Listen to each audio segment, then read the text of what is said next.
Sementara itu pemirsa, anggota Dewan Perwakilan Rakyat DPRK Aceh Besar, Abdul Mukti menegaskan pemerintah daerah dan DPRK selalu memberikan perhatian untuk pembangunan di Kecamatan Pulau Aceh.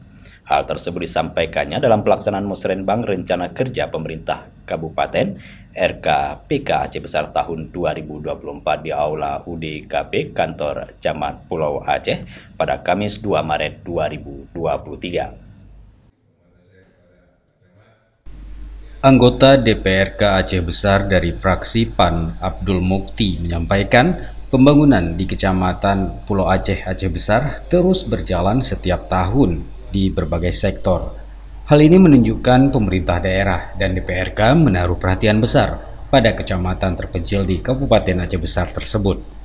Tidak seperti itu sebenarnya, karena memang atas nama pemerintah daerah dan beserta DPR, untuk Pulau Aceh itu memang secara tahapan tahun per tahun itu selalu kita adakan anggaran yang memang untuk pembangunan Pulau Aceh, dan itu tidak pernah kita nafikan.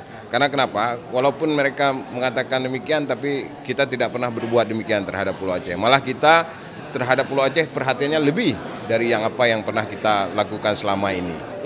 Yang pasti kita akan terus mengenjot apapun yang menjadi prioritas di Pulau Aceh untuk kita bangun sama-sama, kita mufakat-kan bersama-sama dengan pemerintah daerah, baik itu di Dewan, supaya Pulau Aceh tetap menjadi prioritas pembangunan di kemudian hari. Mungkin seperti itu. Abdul Mukti menambahkan, dengan kondisi keuangan Kabupaten Aceh Besar saat ini, sangat diperlukan sinergitas Badan Pengusahaan Kawasan Sabang BPKS dengan pemerintah daerah dalam melaksanakan pembangunan di Kecamatan Pulau Aceh. Kenapa kita bilang BPKS harus hadir? Cuman tadi ada konfirmasi mereka kebetulan lagi kurang sehat, makanya tidak hadir. Sinergisitas pembangunan Pulau Aceh tidak lepas dari BPKS. Kemudian apa yang sudah dilakukan BPKS tidak lagi kita bangun dengan dana pemerintah, sehingga ada tupoksi masing-masing yang bisa kita kerjakan sehingga tidak tumpang tindih di antara pembangunan yang ada di Pulau Aceh. Mungkin seperti itu, Pak.